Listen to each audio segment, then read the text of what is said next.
नमस्कार।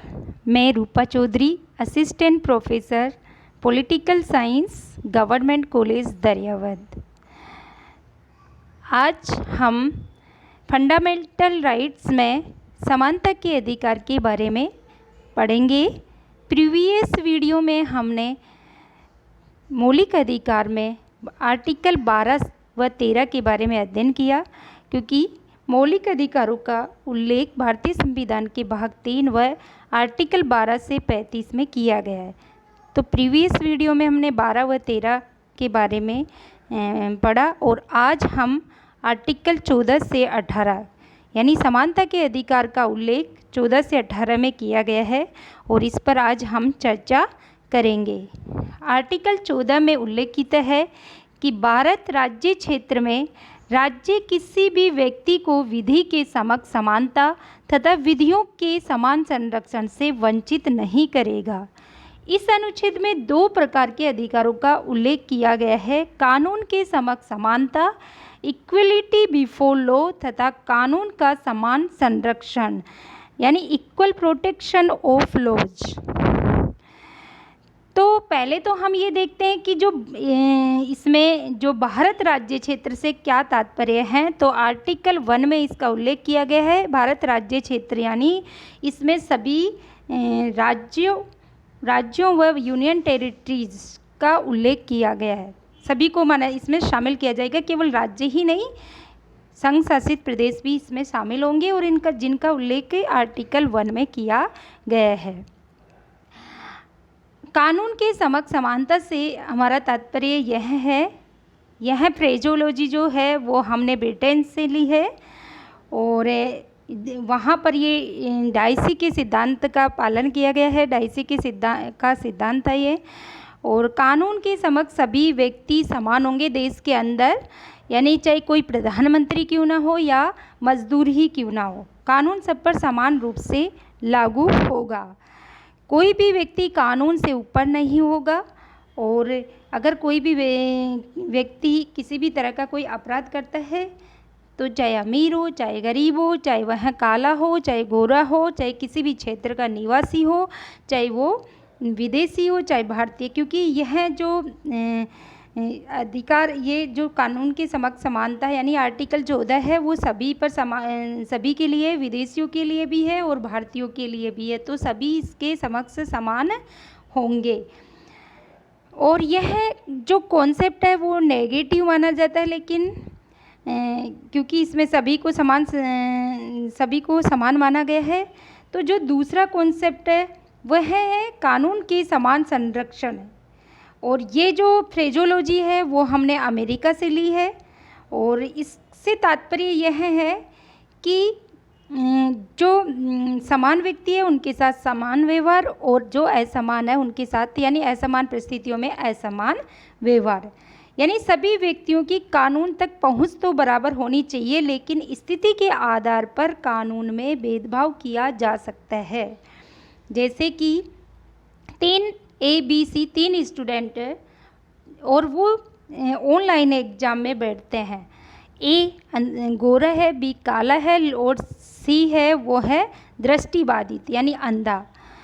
तो क्या सभी को समान समय दिया जाना चाहिए? अगर सबको समान समय दिया गया तो जो दृष्टिबाधित है उसके साथ तो अन्याय होगा, क्योंकि जो गोरा है और काला है उसमें तो कोई भेद नहीं है, उसकी परिस्थिति दोनों की समान है, लेकिन जो दृष्टिबाधित है उसकी परिस्थिति समान नहीं है।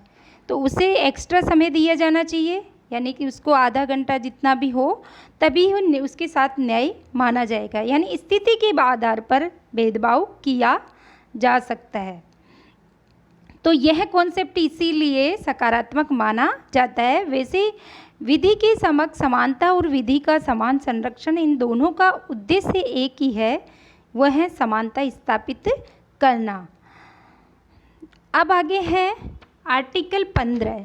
आर्टिकल 15 में उल्लेख किया गया है कि धर्म, मूल वंश व जाति, लिंग या जन्म स्थान के आधार पर किसी के भी साथ भेदभाव नहीं किया जाएगा। इसमें सामाजिक समानता का उल्लेख किया गया है, और इस अनुच्छेद के 5 खंड है, जो पहला 15(1) में उल्लेख किया गया है कि उसमें कहा यह है कि राज्य केवल धर्म, मूल, वंश, जाति, लिंग व जन्म स्थान के आधार पर नागरिकों के मध्य भेदभाव नहीं करेगा।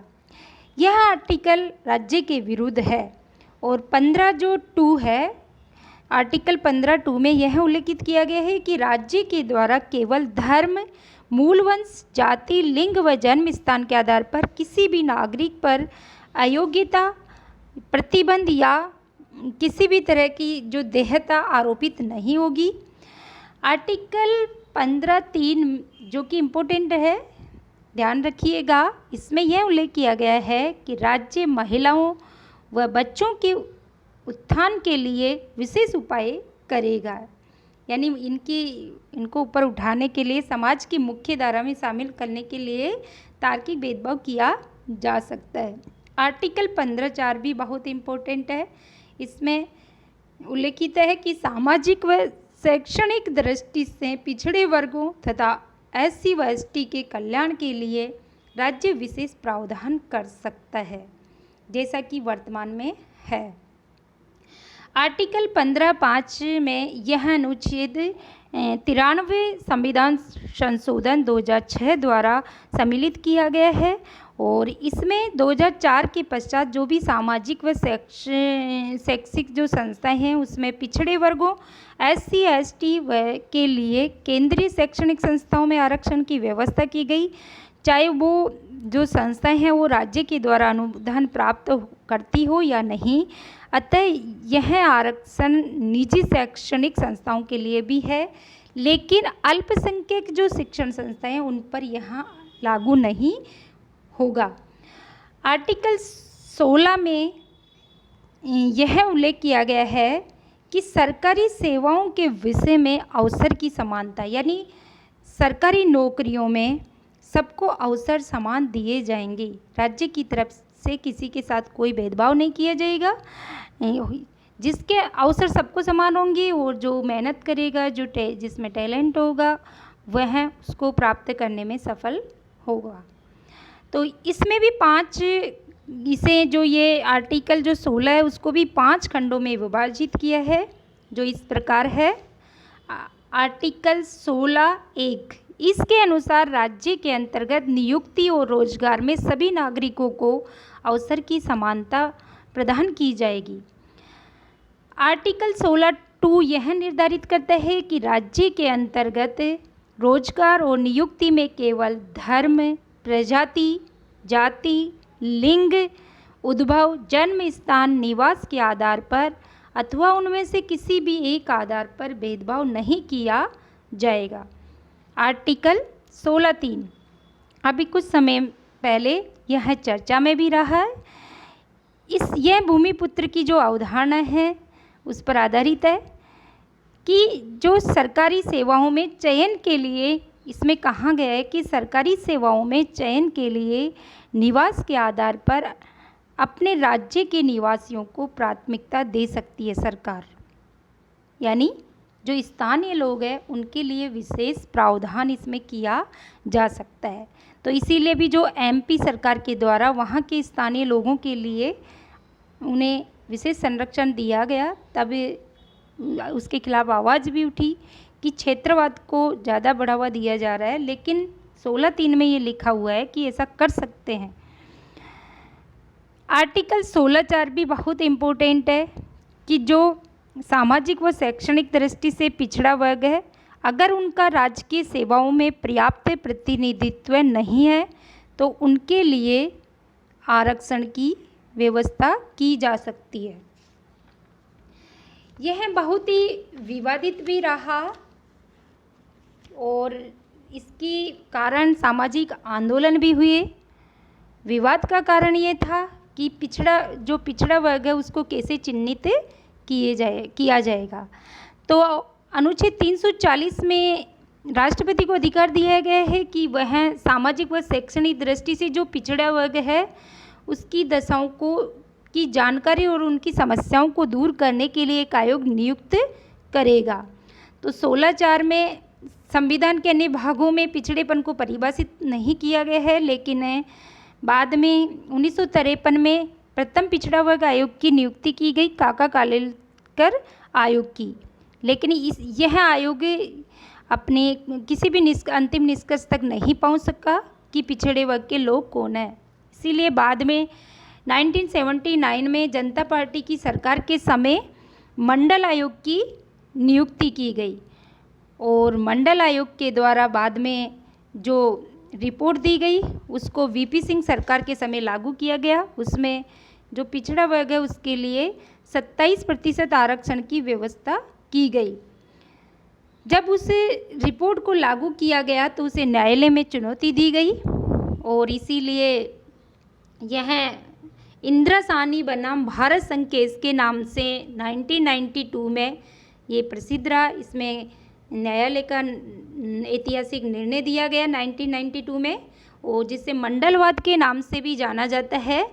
तो इंदिरा साहनी जो बनाम भारत संघ केस है उसमें जो न्यायालय का जो जजमेंट आया वह यह था कि भारत में पिछड़ी जातियों को ही पिछड़े वर्ग की श्रेणी में रखा जा सकता है और इसमें पिछड़े वर्ग की एकमात्र पहचान जाति ही नहीं है, क्योंकि पिछड़ी जातियों में सम्मिलित वे लोग हैं जो सामाजिक और शैक्षणिक दृष्टि से जो पिछड़े हैं।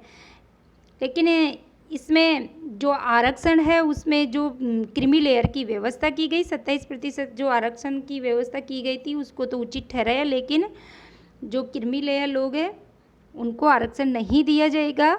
मंडल आयोग में यह भी कहा गया कि आरक्षण की जो उच्चतम सीमा वो 50% निर्धारित की गई, कि उसमें कहा गया कि आरक्षण प्रदान करते समय आर्टिकल जो 335 है के अनुसार सेवाओं में, जिसमें लिखा है 335 में कि सेवाओं में दक्षता या कुशलता को बनाए रखा जाना चाहिए, तो इसको ध्यान रखना अनिवार्य है। अतः 50% से ज़्यादा आरक्षण सेवाओं की कुशलता के विरुद्ध होगा। इस जो केस में यह भी निर्णय आया कि जो पदोन्नति है उसमें आरक्षण नहीं होगा और न्यायपालिका के अनुसार किसी विशेष कुशलता वाले पदों जैसे डॉक्टर, वैज्ञानिक आदि पर भी आरक्षण नहीं होगा। न्यायालय ने आर्थिक आधार पर दिए गए 10% आरक्षण को इसमें रद्द किया गया, क्योंकि संविधान में आरक्षण का आधार केवल सामाजिक और शैक्षणिक पिछड़ापन है। आर्थिक पिछड़ापन का संविधान में कहीं पर भी जिक्र नहीं किया गया है। आगे है आर्टिकल 17 यानी